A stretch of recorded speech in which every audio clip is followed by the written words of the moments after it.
ایک نوجوان خوبصورت لڑکی روزانہ اکیلی یونیورسٹی جایا کرتی تھی۔ اس یونیورسٹی میں اس کا والد ایک ڈپارٹمنٹ کا انچارج بھی تھا۔ ایک دن چھٹی کے بعد اچانک بادل گرجنے لگے اور زوردار بارش ہونے لگی۔ سردی کی شدت بڑھنے لگی، آسمان سے گرنے والے اولے سروں پر گرنے لگے۔ یہ لڑکی بھی یونیورسٹی سے نکلی ہوئی تھی اور جائے پناہ کی تلاش میں ادھر ادھر دوڑ رہی تھی۔ اس کا جسم سردی سے کانپ رہا تھا۔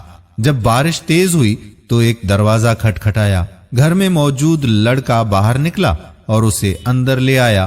دونوں کا آپس میں تعارف ہوا تو معلوم ہوا کہ لڑکا بھی اسی یونیورسٹی میں پڑھتا ہے اور اس شہر میں اکیلا رہتا ہے۔ ایک کمرہ، برآمدہ اور واش روم، کل گھر تھا۔ نوجوان نے لڑکی کو آرام کرنے کو کہا اور اس کے پاس ہیٹر رکھ دیا اور یہ کہا کہ جب کمرہ گرم ہو جائے گا تو وہ ہیٹر نکال لے گا۔ تھوڑی دیر تک لڑکی بستر پر کانپتی رہی، پھر اچانک اسے نیند آ گئی۔ نوجوان جب ہیٹر لینے آیا تو اسے یہ لڑکی بہت ہی پیاری لگی۔ وہ ہیٹر لے کر کمرے سے باہر نکل گیا، لیکن شیطان اسے گمراہ کرنے کے لیے موقع کی تلاش میں تھا اور اسے وسوسہ دینے لگا۔ تھوڑی دیر میں لڑکی کی آنکھ بھی کھل گئی۔ جب اس نے اپنے آپ کو لیٹا ہوا پایا تو وہ ہڑبڑا کر اٹھ گئی اور گھبراہٹ کے عالم میں باہر کی جانب دوڑنے لگی۔ باہر نکلی تو وہ نوجوان بھی برآمدے میں بے ہوش پڑا ہوا تھا۔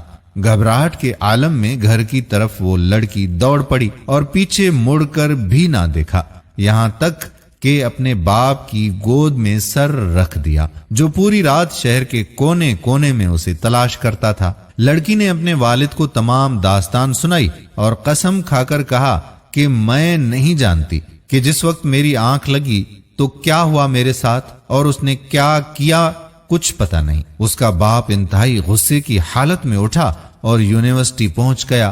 غیر حاضر ہونے والے طلباء کے بارے میں پوچھا تو پتہ چلا کہ ایک لڑکا شہر سے باہر گیا ہے اور ایک ہسپتال میں داخل ہے۔ باپ پہنچ گیا تاکہ اس نوجوان کو تلاش کرے اور اپنی بیٹی کا انتقام لے۔ ہسپتال میں تلاش کے بعد جب متعلقہ کمرے میں پہنچا تو اسے اس حال میں پایا کہ دونوں ہاتھوں کی انگلیاں پٹیوں سے بندھی ہوئی تھیں۔ استفسار پر ڈاکٹر نے بتایا کہ جب یہ ہمارے پاس لایا گیا تو اس کے دونوں ہاتھ جلے ہوئے تھے۔ لڑکی کے والد نے نوجوان کو قسم دیتے ہوئے کہا کہ بتائیں آپ کو کیا ہوا ہے۔ وہ بولا کہ کل ایک لڑکی بارش سے بچتے ہوئے میرے پاس پناہ لینے آئی تھی، میں نے اسے اپنے ہاں پناہ دے دی، لیکن شیطان مجھے پھسلانے لگا۔ ہیٹر لینے کے بہانے جب میں اندر کمرے میں آیا تو وہ لڑکی مجھے جنت کی حور لگی۔ میں فوراً باہر نکل آیا، لیکن شیطان مجھے پھسلاتا رہا، تو جب بھی شیطان مجھے ورغلاتا میں اپنی انگلی آگ میں جلا دیتا تھا تاکہ آگ اور اس کے عذاب کو یاد کروں اور اپنے نفس کو برائی سے باز رکھ سکوں، یہاں تک کہ میری ساری انگلیاں جل گئیں اور میں بے ہوش ہو گیا۔ مجھے نہیں معلوم کہ ہسپتال کیسے پہنچا۔ یہ بات سن کر باپ بہت حیران ہوا اور بلند آواز میں کہا کہ اے لوگو، گواہ رہو، میں نے اس پاک سیرت لڑکے سے اپنی بیٹی کا نکاح کر دیا۔ سبحان اللہ، یہ ہوتی ہے غیرت ایمانی۔ دوستو، ہم امید کرتے ہیں کہ ہماری آج کی ویڈیو بھی آپ کو ضرور پسند آئی ہوگی۔ نوجوان نسل کی اصلاح کے لیے اس ویڈیو کو زیادہ سے زیادہ شیئر کیجیے۔